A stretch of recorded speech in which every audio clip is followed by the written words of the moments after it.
السلام علیکم میرے پیارے بچوں، آج میں تمہیں ایک ایسی عورت کی کہانی سنانے جا رہا ہوں جس کا نام زمین پر بھی عزت سے لیا جاتا ہے اور آسمانوں میں بھی اس کی محبت کی مثال دی جاتی ہے۔ یہ کسی ملکہ کی کہانی نہیں، یہ کسی دولت مند عورت کی کہانی نہیں، بلکہ یہ ایک ایسے دل کی کہانی ہے جو صرف اللہ کے لیے دھڑکتا تھا۔ یہ کہانی ہے رابعہ بصری رحمہا۔ اللہ کی میرے پیارے بچوں، رابعہ بچپن ہی سے بہت آزمائشوں میں پلی بڑھی تھیں۔ وہ یتیم تھیں، ان کے سر سے ماں باپ کا سایہ بہت جلد اٹھ گیا تھا۔ دنیا نے انہیں شروع ہی سے نرمی نہیں دی تھی بلکہ سختی دی تھی، راحت نہیں دی تھی بلکہ تکلیف دی تھی، آسائش نہیں دی تھی بلکہ بھوک اور محرومی دی تھی۔ لیکن بعض لوگوں کی زندگی میں یہی محرومیاں انہیں اللہ کے بہت قریب لے جاتی ہیں، اور رابعہ بھی انہی لوگوں میں سے تھیں۔ وہ زمانہ بہت سخت تھا۔ ایک وقت ایسا آیا کہ شہر میں قحط پڑ گیا، لوگوں کے گھروں میں کھانا ختم ہو گیا، فاقے شروع ہو گئے، ہر طرف پریشانی تھی، ہر طرف بے بسی تھی۔ انہی دنوں میں رابعہ پر ایک اور بڑی آزمائش آئی۔ کچھ ظالم لوگوں نے انہیں پکڑ لیا اور بازار میں لا کر بیچ دیا۔ ہاں میرے پیارے بچوں، ایک آزاد انسان کو غلام بنا دیا گیا۔ ایک معصوم لڑکی کو ایسے بیچا گیا جیسے وہ کوئی بے جان چیز ہو۔ اب ذرا سوچو، ایک چھوٹی سی لڑکی جس کے پاس پہلے ہی ماں باپ کا سہارا نہیں تھا، اب وہ غلامی کی زنجیروں میں جکڑی گئی۔ نہ اپنی مرضی، نہ اپنی آزادی، نہ اپنا آرام۔ وہ ایک ایسے گھر میں پہنچے جہاں ان سے بہت سخت کام لیا جاتا تھا۔ صبح سے رات تک کام ہی کام، تھکن ہی تھکن، اور اوپر سے سختی اور بے رحمی۔ لیکن ان سب کے باوجود ایک چیز تھی جو کوئی ان سے نہیں چھین سکا، اور وہ تھا ان کا اللہ سے تعلق۔ دن بھر وہ کام کرتے اور رات آتی تو لوگ سکون سے سو جاتے، لیکن رابعہ کے دل میں ایک اور ہی آگ جلتی تھی۔ وہ چپکے سے اٹھتے، وضو کرتے اور اللہ کے حضور کھڑی ہو جاتے۔ دنیا نے ان کو رلایا تھا، لیکن وہ اپنے رب کے سامنے رونے میں عجب سکون پاتی تھیں۔ وہ اپنے دل کی ساری باتیں اللہ سے کہتی تھیں۔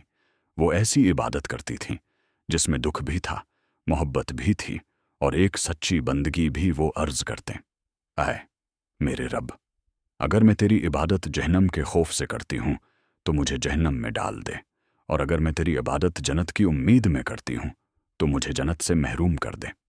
لیکن اگر میں صرف تیری محبت میں تیری عبادت کرتی ہوں تو پھر مجھے اپنے قرب سے محروم نہ کرنا۔ میرے پیارے بچوں، ذرا ان الفاظ کو دل سے سنو۔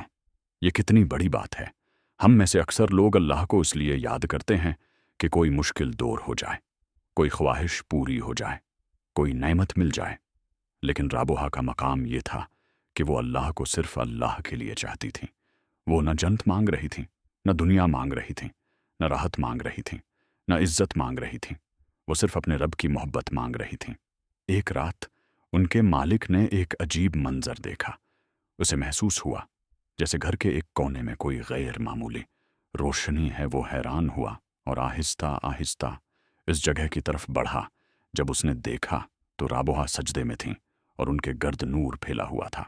اس کے دل پر اس منظر کا ایسا اثر ہوا کہ وہ کانپ اٹھا۔ اسے سمجھ آ گیا کہ یہ کوئی عام عورت نہیں، یہ اللہ کی خاص بندی ہے۔ اس نے اسی وقت فیصلہ کیا کہ ایسی نیک اور پاک دل انسان کو غلام رکھنا ظلم ہے۔ چنانچہ اس نے رابعہ کو آزاد کر دیا۔ اب یہاں عام انسان ہوتا تو کہتا، اب میں آزاد ہوں، اب میں دنیا کماؤں گا، اب میں آرام کروں گا، اب میں اپنی زندگی بدلوں گا۔ لیکن رابعہ کی نگاہ تو پہلے ہی دنیا سے بلند ہو چکی تھی۔ آزادی ملنے کے بعد بھی ان کے دل میں دنیا کی محبت پیدا نہ ہوئی۔ انہوں نے تنہائی کو پسند کیا، عبادت کو اختیار کیا، ذکر کو اپنایا، اور اپنے رب کی محبت میں ایسی ڈوب گئیں کہ دنیا کی ہر چیز ان کے سامنے چھوٹی لگنے لگی۔ وہ بہت سادہ زندگی گزارتی تھیں، نہ اچھے کپڑوں کی طلب، نہ اچھے کھانوں کی فکر، نہ گھر کی خواہش، نہ مال جمع کرنے کا شوق۔ ان کے دل کا سکون کسی اور جگہ تھا۔ وہ سکون انہیں سجدوں میں ملتا تھا، وہ سکون انہیں رات کی تنہائی میں ملتا تھا، وہ سکون انہیں اللہ کے نام میں ملتا تھا۔ رفتہ رفتہ لوگوں کو ان کی نیکی کا علم ہونے لگا۔ لوگ دور دور سے آنے لگے۔ کوئی نصیحت لینے آتا، کوئی دعا کی درخواست کرتا، کوئی اپنے دل کا حال سناتا، اور کوئی یہ پوچھتا کہ ہم اللہ کو کیسے پا سکتے ہیں۔ رابعہ کا جواب ہمیشہ دل میں اتر جانے والا ہوتا تھا۔ وہ فرماتے ہیں جب تمہارے دل سے دنیا نکل جائے گی تو اللہ خود تمہارے دل میں آ جائے گا۔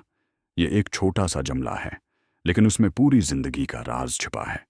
میرے پیارے بچوں، آج انسان کے پاس بہت کچھ ہے، لیکن سکون نہیں ہے۔ گھر ہیں لیکن چین نہیں ہے، کھانا ہے لیکن شکر نہیں ہے، دوست ہیں لیکن مخلصی نہیں ہے۔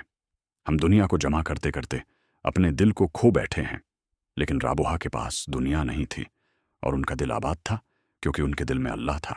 رابوہا بصری رحمہ اللہ کی زندگی ہمیں یہ سکھاتی ہے کہ اصل عزت مال سے نہیں ہوتی، اصل بلندی کپڑوں سے نہیں ہوتی، اصل خوبصورتی چہرے سے نہیں ہوتی، بلکہ اصل عظمت دل کی پاکیزگی سے ہوتی ہے۔ انسان کتنا ہی غریب کیوں نہ ہو، اگر اس کا دل اللہ سے جڑا ہو تو وہ سب سے امیر ہے، اور انسان کتنا ہی امیر کیوں نہ ہو، اگر اس کا دل اللہ سے خالی ہو تو وہ سب سے زیادہ محروم ہے۔ میرے پیارے بچوں، کبھی کبھی اللہ اپنے نیک بندوں کو سخت آزمائشوں سے گزارتا ہے تاکہ دنیا دیکھ لے کہ سچا بندہ کس کو کہتے ہیں۔ رابوہا نے یتیمی دیکھی، بھوک دیکھی، غلامی دیکھی، تنہائی دیکھی، محرومی دیکھی، لیکن ان کی زبان پر شکوہ نہ آیا، ان کے دل میں ناشکری نہ آئی، ان کی روح دنیا کی طرف نہ گئی، بلکہ ہر آزمائش کے بعد وہ اپنے رب کے اور قریب ہوتی چلی گئیں۔ اور یہی اس کہانی کا سب سے بڑا سبق ہے کہ اگر زندگی میں تم پر مشکل آئے، اگر تمہیں لگے کہ کوئی تمہیں نہیں سمجھ رہا، اگر تمہیں محسوس ہو کہ دنیا سخت ہو گئی ہے، تو مایوس نہ ہونا، کیونکہ ہو سکتا ہے اللہ تمہیں اپنے قریب کرنا چاہتا ہو سکتا ہے تمہاری تنہائی تمہیں اللہ کی طرف لے جانا چاہتی ہو سکتا ہے تمہارا دکھ تمہارے لیے رحمت کا دروازہ بن جائے۔ رابعہ کی زندگی ہمیں یہ بھی سکھاتی ہے کہ اللہ کی محبت صرف زبان سے نہیں ملتی، اس کے لیے دل کو صاف کرنا پڑتا ہے، نیت کو سچا کرنا پڑتا ہے، آنکھوں کو گناہ سے بچانا پڑتا ہے، زبان کو جھوٹ سے روکنا پڑتا ہے، دل سے حسد نکالنا پڑتا ہے، اور اپنے رب کے سامنے جھکنا پڑتا ہے۔ جب بندہ سچا ہو جاتا ہے تو پھر اس کی تھوڑی عبادت بھی بڑی بن جاتی ہے، اور جب دل میں اخلاص آ جاتا ہے تو عام سا انسان بھی اللہ کا محبوب بن جاتا ہے۔ میرے پیارے بچوں، ذرا سوچو، ایک طرف دنیا ہے جو آج ہے اور کل نہیں، دوسری طرف اللہ ہے جو ہمیشہ ہے، ایک طرف مال ہے جو رہ نہیں سکتا، دوسری طرف نیکی ہے جو ہمیشہ ساتھ جاتی ہے، ایک طرف شہرت ہے جو چند دنوں میں مٹ جاتی ہے، دوسری طرف اللہ کی رضا ہے جو ہمیشہ کے لیے کامیابی بن جاتی ہے۔ رابوہا نے دنیا کو نہیں چنا، انہوں نے اللہ کو چنا، اور اسی لیے آج صدیوں بعد بھی ان کا نام محبت اور عزت سے لیا جاتا ہے۔ آج اگر ہم اپنی زندگیوں میں سچا سکون چاہتے ہیں تو ہمیں بھی اپنے دل کا رخ بدلنا ہوگا، ہمیں بھی سیکھنا ہوگا کہ ہر وقت دنیا دنیا نہ کریں، بلکہ کبھی اپنے رب کو بھی یاد کریں، کبھی سجدے میں دیر تک رونا بھی سیکھیں، کبھی خاموشی میں دعا بھی کریں، کبھی تنہائی میں اللہ کا نام بھی لیں، کیونکہ اصل سکون وہی ہے، اصل راحت وہی ہے، اصل کامیابی وہی ہے۔ میرے پیارے بچوں، یہ کہانی صرف سننے کے لیے نہیں ہے، اس سے سیکھنے کے لیے ہے۔ اگر تم چھوٹے ہو تو ابھی سے اپنے دل کو صاف رکھو، جھوٹ نہ بولو، کسی کو تکلیف نہ دو، اپنے والدین کی عزت کرو، نماز کی عادت ڈالو، اللہ کا ذکر کیا کرو، اور اگر کبھی دل اداس ہو تو لوگوں کے سامنے نہیں، اللہ کے سامنے رویہ کرو، کیونکہ وہی سب سے زیادہ سننے والا ہے، وہی سب سے زیادہ جاننے والا ہے، اور وہی سب سے زیادہ مہربان ہے۔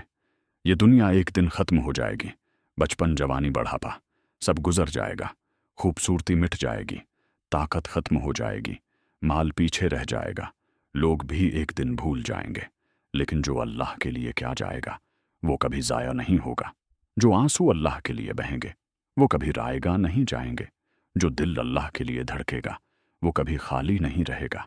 تو میرے پیارے بچوں، رابوہا بصری رحمہ اللہ کی زندگی سے یہی سبق لو کہ بندہ اگر سچا ہو تو حالات اسے توڑ نہیں سکتے، دنیا اسے گرا نہیں سکتی، محرومی اسے ختم نہیں کر سکتی، کیونکہ جس کا ہاتھ اللہ تھام لے اسے دنیا کی کوئی چیز ظاہر نہیں کر سکتی۔ اور اب میرے پیارے بچوں، آج کی کہانی یہیں ختم ہوتی ہے۔